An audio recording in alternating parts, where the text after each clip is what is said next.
amma booda afaan ingiliffaa amaariffaa somaaliffaa arabiffaa fi afaanuma kamiyyuu dubbachuu nan dandaya harkaan barreessuu hin danda'u jettanii dhiphatuun hafee jira seeteengee bilbila keessanii duwwaa sirreeffatu waan afaan keessanii isin dubbattan bilbilli keessan akka isiniif barreessuu danda'utti jechuudha yeroo dheeraa osoo ittiin fudhatiin daqiiqaa muraasa keessatti barreeffama kamiyyuu barreessuu ni dandeessu kana duwwaa miti seetengiin irra isin argisiisuuf deemu keeboordii afaan oromollee haala akkamiitiin akkuma ammaan iskiriin irratti isin argisiisaa jiru kana keeboordii bilbila keessanii haala kamiin afaan oromoo irratti bifatu dandeessan kuno akkuma argitan amma kiyyara asirratti oromoo jedha jechuudha haala kamiin afaan kamiyyuu keyboardii godhatu dandeessan aappii tokkollee otoo hin fayyadamne seetingii bilbila keessanii duwwaa sirreeffatuun jechuudha waan afaan keessaniin dubbattan bilbilli keessan akka isiniif barreessu godhatu ni dandeessu jechuudha salphuma gaafii namoota baay'ee kan ta'e afaan ingiliffaatii fi afaan amaariffallee dubbatu ni dandeenya harkaan barreessuu hin dandeenyu viidiyoo nuuf qopheessi jettanii kan nagaafattan jechuudha deebiin keessan kunooti jechuudha hagallee hin daganne akkam nagaa jirtu baga irra deebiin gara channel oromaan dhuftan namoonni haaraa dhuftan yoo jiraatan subscribe gochuun maatii keenyatti dabalama gama page facebook oxygen media network tiin haaraan kan dhuftan yoo jiraatan follow godhuun maatii keenyatti dabalama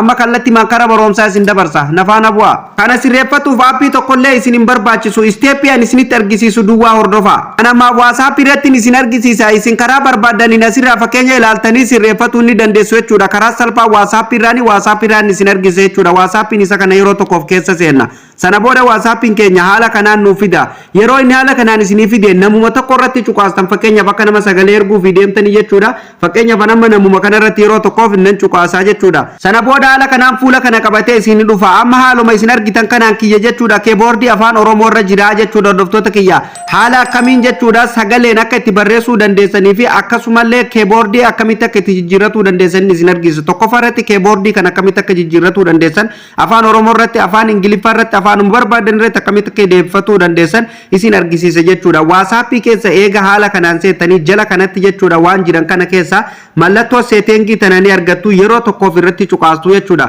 sana booda haala kanaan fuula kana qabatee isinii dhufa haaluma isin argitan kanaan amma asirratti afaan afurii fayyadamaa jira afaan ingiliffaa arabiffaa afaan oromoo fi afaan amaariffaa fayyadamaa jira jechuudha keessan haala kanaan isiniif hin fidu jechuudha waan asirratti guuttadheef haala kanaan naa fide yoo haala kanaan isiniif fiduu baate maal gootan jechuudha hordoftoota kiyya jala kanatti gadi buutanii add keyboard bakka jettu kanarratti ni cuqaastu jechuudha yeroo duraatiif yoo seentan ingiliffaa qofaatu gubbaa kanarra jira jechuudha bakka add keyboard jettu tana jala kanatti ni argattu jechuudha yeroo tokkoof irratti cuqaastu jechuudha yeroo isin irratti cuqaastan haala kanaan jechuudha afaan kamiyyuu isin fidaa jedhan argitan kanaan afaan amaariffaa jira afaan ingiliffaa jira arabiffi jira afaan barbaadan keessa jira jechuudha afaan oromoo yoo keessa dhabdan hordoftoota kiyya maal gootanii afaan barbaadan yoo kana keessa dhabdan ta'e gubbaa kanarratti bakka sarchii kanarratti afaan barbaadan ni barreessitu jechuudha amma mee fakkeenyaaf afaan oromoo kun inuma jira asirratti illee yeroo tokkoof nama oromoo jedheetuma haa barreessu yeroo nan oromoo jedhee barreessee haala kanaan naa dhufa jechuudha kun haala isin argitan kanaan hordoftoota kiyya oromoo jedhee naa dhufa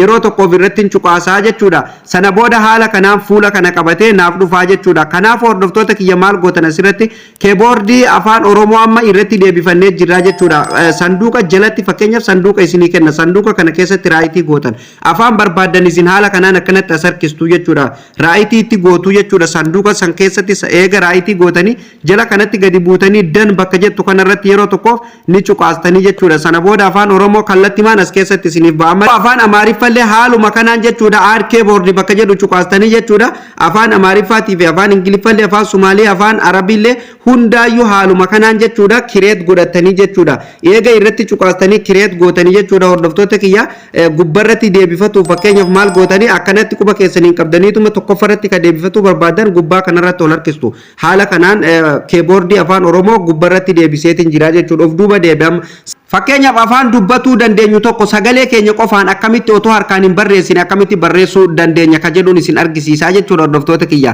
as keessaa hin baatan jechuudha isallee asumaan sirreeffattu jechuudha kanaafuu eega as keessa haala kanaan dhuftanii mee of duuba deebi'een isin argisiisa yeroo tokkoo fi waasappii namarratti ni cuqaastu akka nama kanaaf waa erguu deemtan yeroo isin irratti cuqaastan haala kanaan isiniif dhufa mallattoo seetingii ni jirti asirratti cuqaastu amma kan sagalee sirreeffatuu deemna kan keyboardii isin argisiisee jira kan sagalee sirreeffatuu deemnaa jechuudha kanaafuu amma kan isin argisiisu sagaleen akkamitti barreeffama barreessuu dandeenya ka jedhu jechuudha. Eega haala kanaan as keessa dhuftanii maal gootan jala kanatti gadi buutanii voice typing ka jedhu kana ni argattu jechuudha. Mallattoon makiraafoonii ta'e irra jirtu tana yeroo tokkoof irratti cuqaastu jechuudha. Yeroo isin irratti cuqaastan haala kanaan fuula kana qabatee isin dhufa jechuudha. Voice amma sagalee qofaa waa barreessuuf deemtanii jechuudha. Sanduuqa fuuldura jiru kana ni bantanii jechuudha. Amma fakkeenyaaf kiyya banamee jira jechuudha. Yoo haala kanaan isinii dhufe keessan fakkeenyaaf haala kanaan isinii dhufa yeroo dura yoo isin eeyyaminiif jechuudha. Haala kanaan isiniif dhufa jechuudha. Kanaafuu maal gootanii yeroo tokkoof irratti cuqaastanii ni bantu jechuudha. Samaawii fakkeessitan jechuudha. Haala kanaan eega bantanii bilbila kamiirrattu jechuudha ni dalagaa jechuudha. Kanaafuu uf duuba deebinaa jechuudha. Amma sagalee bannee jirra jechuudha. Waan barbaanne sagalee keenya barreessuu ni dandeenya jechuudha. Mi'a amma fakkeenya barreessuu ni dandeenya moo hin dandeenyu ka jedhu ani amma WhatsApp irratti namuma kanaaf jechuudha sagaleen waa barreessee isin argisiisaa jechuudha. Asirratti wanta adda baasee isinitti himuu barbaadu afaan Oromootii fi afaan Amaariffaatiin isiniif hin barreessu jechuudha. Sababnis kompiitarri kan ittiin dalagaa jiru jechuudha.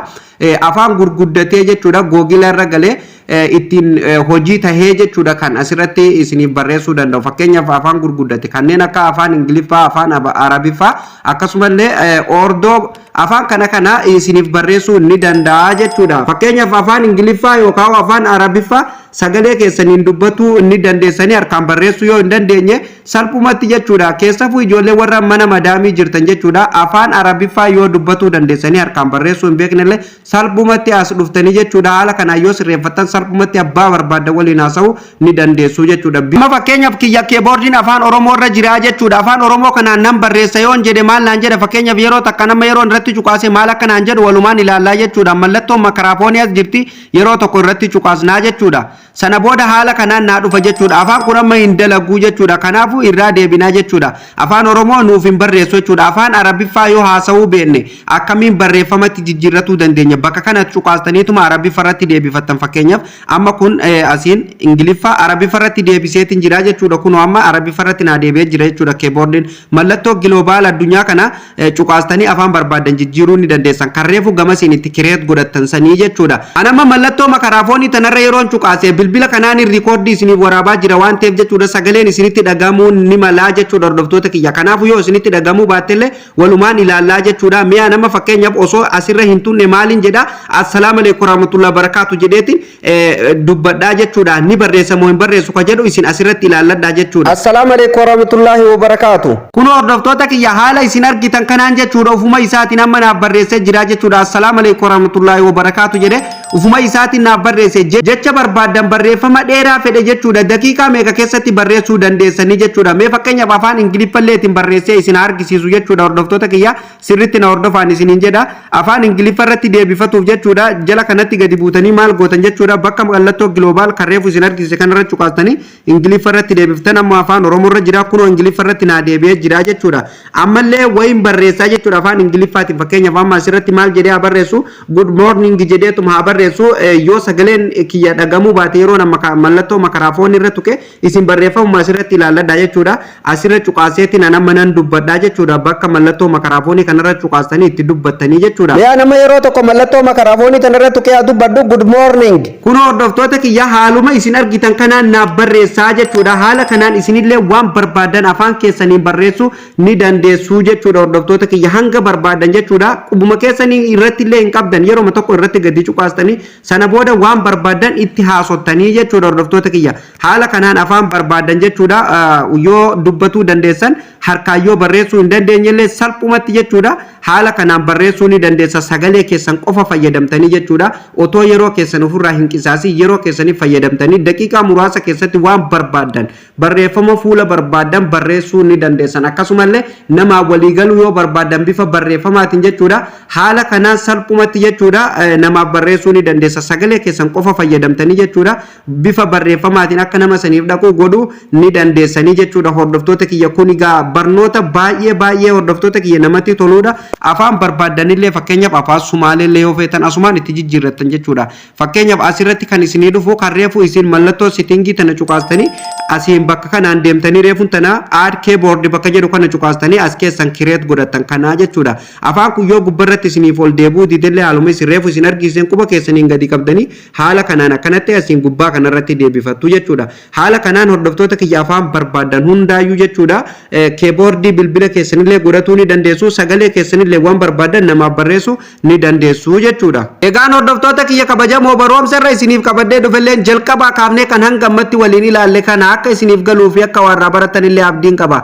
Maarree isinillee hordoftoota kiyya viidiyoo kana ilaaltanii eega xumurtanii chaanaala Oromaanii faaraa yoo taatan subscribe gochuun maatii keenyatti dabalama.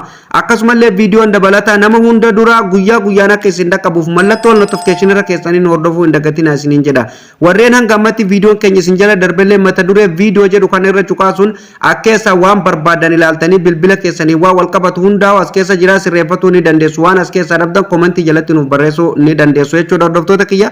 Akkasumallee viidiyoon keenya yoo isin gammachiise like tuquu hin dagatinaa, hiriyoota keessaniif waliif share gochuu hin dagatinaa, gruppii adda addaa irratti waliif share godhuu hin dagatinaa isiniin jedha. Akkasumallee gara peejii Facebook Oxygen Media Networkitiin kan na hordofaa jirtanillee follow gootanii maatii keenyatti dabalamuu hin dagatinaa. Akkasumallee viidiyoo parsantaa 15 qofaa akka argattan beektanii jechuudha. Watch now bakka jedhu cuqaastanii jechuudha. Peejii keenya jalaan kallattii mangara YouTube dhuftanii bal'ina asirratti baratuu ni dandeessaniin isiniin jedha. Barnoonni har'aaf qabadillee asumarratti kan xumuramu ta'a. Barnoota yeroo itti aanutiin amma walitti deebinutti turtii gaarii qabaadhaa.